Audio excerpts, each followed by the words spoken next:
He was Tony Montana. The world will remember him by another name, Scarface. Yo, dudes, the Empire's pretty chill. Maybe you could, join it or something.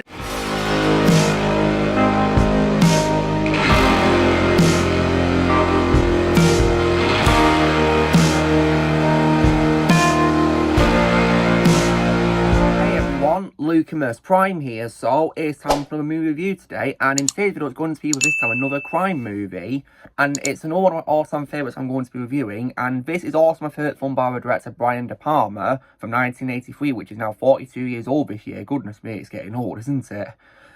And this film, in my opinion, is also an absolute masterpiece, my opinion, one of the best crime films of all time, and it's also a remake as well of a film of the same name from 1932. This one, of course, is none other than 1983's Scarface.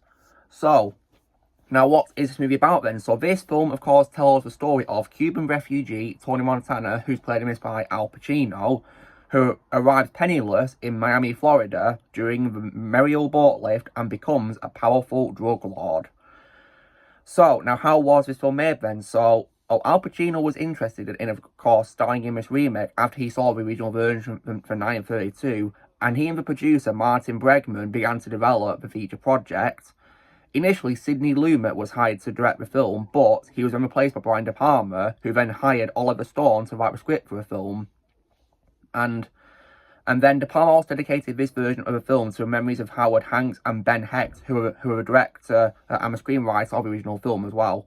Filming took place from November 1982 to May 1983 in Los Angeles and Miami, and the film's soundtrack is composed by Joe Moroder. The film premiered in New York City on December 1st, 1983, and was then released on December 9th by Universal Pictures. It grossed $45 million at the domestic box office and $66 million worldwide. Initially, the critical reception was negative because of excessive violence, profanity, and the graphic drug usage. However, though, in the years that have gone by, some critics, however, have reappraised this film and they consider it to be one of the greatest gangster films ever made. And screenwriters and directors, such as, for example, my favourite crime director of all time, Martin Scorsese, have actually praised this film, and it's been referenced extensively in pop culture as well in the years going by, as well as in comic books, TV shows, and video games too. It's now regarded as a cult classic. When it comes to my reaction to this film then, so I saw this film a long time ago, when I was pretty young getting into crime films, and I've got to say that unlike, of course, those who initially reviewed the film negatively, I, for the first time view, actually really loved this film, and I consider it to be, in my opinion, one of the greatest crime films ever made, and definitely, in my opinion, Brian De Palma's best work I've seen, and definitely one of the best ones I've ever seen in my life, and definitely one of Al Pacino's best roles ever. Before I saw Godfather trilogy, I regarded Tony Montana as his best role, and now it's my second favourite role. He's behind Michael Corleone from the Godfather trilogy. So, and I've rewatched it so many times in my life, and I, of course, now own it here as a Blu-ray Steelbook as well, and I've rewatched it for this review, and to this day, I still love the film to this day. In my opinion, it's a timeless masterpiece.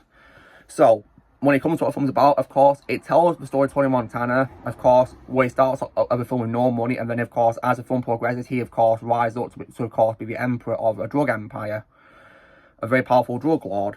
So that's, of course, the story for the film. Now, what do you describe about the film, then? So, I think the film has a really great cast of actors in this. So, when it comes to Al Pacino, who plays Tony Montana, in my opinion, he was absolutely fantastic as Tony Montana in this film. And I'm also to say that he had a really good Cuban accent for a role because Tony Montana is Cuban. I think he did a really good job doing, of course, the Cuban accent for a role, and also learning as well to speak Spanish as well, because Tony Montana actually does have his Spanish-speaking lines in the film. Al Pacino really was dedicated to his role, and you could really tell with this film, he did a great job with it in this. And his performance in this film was absolutely fantastic. He showed lots of range in his performance throughout the entire film.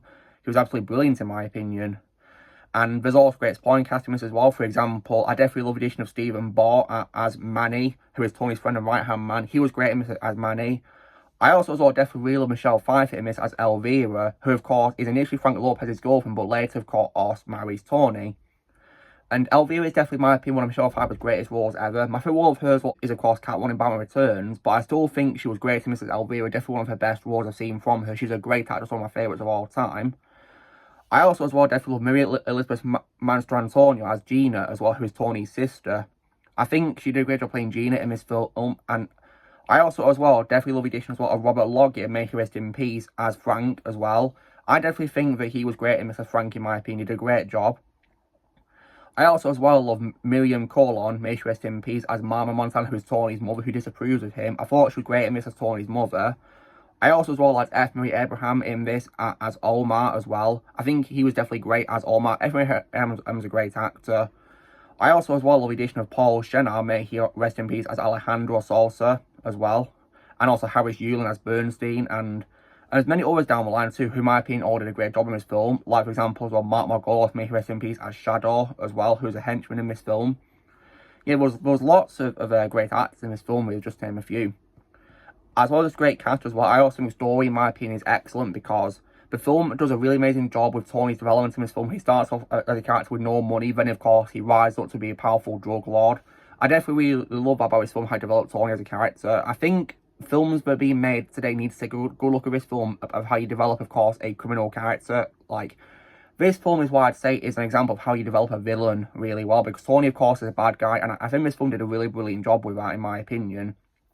And another great moment with this film for me is also the pacing, because this film, of course, is 170 minutes, 10 minutes short of being 3 hours, but in my opinion, it's really well paced, because not only is the story of Tony really interesting and well written, but there's lots of great action scenes in this film, which are great to watch in this, which is just what you need for a gangster crime film, of course. And this film definitely has lots of that, so you won't get bored watching this film. And from watching it many times, I've never felt bored or like it's going too fast or anything like that. In my opinion, it's paced just as it should be. And in my opinion, it was done really well. And I think the long runtime was necessary, of course, to tell Tony's story really well. And the film definitely did that really well, in my opinion. As well as that, I also as well definitely love this film's soundtrack, which is composed by Giorgio Moroder. I personally think Giorgio Moroder is a very underrated composer, and I think he does a very good job doing the music in this film, and it's definitely the kind of music I'd love to hear when, of course, I watch 80s films. And he's, of course, known as the father of disco, and I can definitely see why, because the music in this film, in my opinion, is absolutely legendary. Like, for example, the intro or music, the credits music, and my personal favourite song that was used in this film was definitely the song Push It to the Limit. That is one of my favourite songs of all time, one of my favourite 80s songs of all time, probably, if not my favourite song from the 80s itself, because it's such a catchy song with great lyrics, and it perfectly fits Tony's character so well, based on, of course, how the lyrics are written. And it was used in this film so well, in my opinion, and it's in my opinion, a legendary song. I just love that song so much. And there's other great songs in this film, just to name a few, but Push to the Limit is definitely my personal favourite song used in this film, most definitely, which was sung, of course, by Paul Engerman, I think with Georgia doing the music for it, with Paul doing the vocals. It was definitely, in my opinion, a really amazing song used in this film, most definitely, and was so great to listen to. And Brian De Palma even loved the music too, because it turns out that when the film was being re-released in 2003, I think it was 20th anniversary, some producers wanted new music to be used in this film, which was music from people who were inspired by the film later down the line. But Brian De Palma refused and kept Georgia's music in the film. And you know what? Good. Because this music, in my opinion, should never be replaced, because how great it is, in my opinion. And as well as that as well, I also think the film also, as well as, of course, having a great cast and also a great story, a great pace, and also as well a great soundtrack, it's also as well has, in my opinion, a really epic finale as well, which is, of course, the final showdown between Tony and the gangsters in the mansion. I just think it's absolutely epic, in my opinion.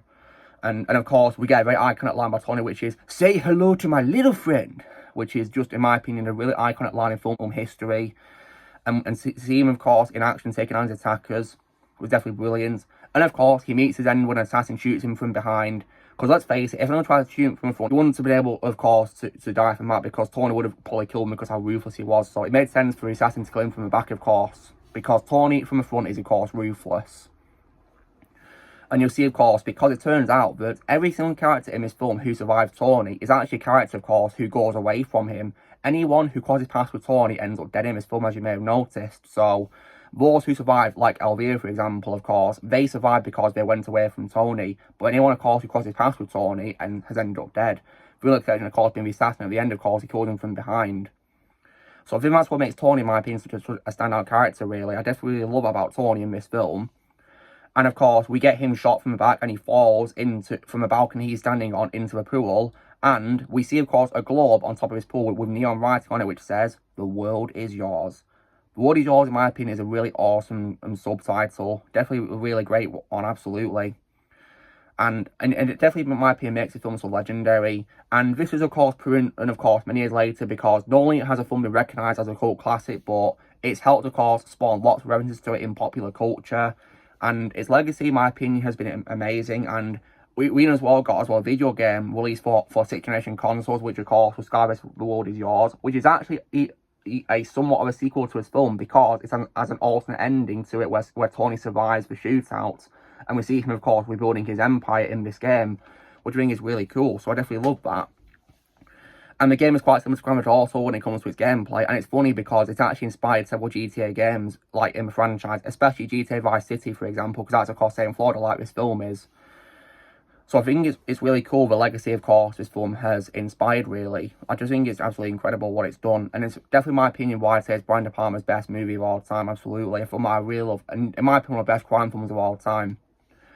So guys, this is me, of course, doing my review for 1983's Scarface. In my opinion, one of the greatest crime films of all time. My favourite film of Brian De Palma. So, if I was to give this film a score out of 10, I will definitely give this film, for me, a full-blown 10 out of 10. My opinion, it's an absolute masterpiece. One of the best crime films ever made, in my opinion.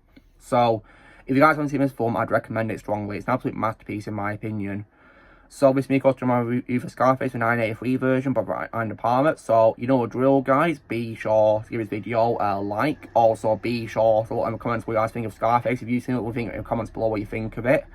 Also, be sure to join the team plan by pressing subscribe if it's coming in the future. And I'll see you all later.